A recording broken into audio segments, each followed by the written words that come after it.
So here's how you can block someone on Instagram. Let's get started. So just open up the Instagram platform on your iPhone like that, and you can locate that particular person which you are trying to block, right?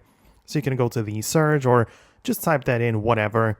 But once you are on that account's page, you can tap on the three dots next to it, and you have three options. You can restrict, block, or report. So obviously, blocking them is an option right here, but you can also restrict that account. And the main difference is that you don't necessarily block them. You can still interact with that person if you want to, but you restrict it in a sense that you will not see their posts as often, or you will simply not come across their page. So you don't necessarily block them, you just don't see their messages that much.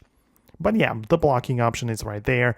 That's how it works. You can always reverse it by unblocking them.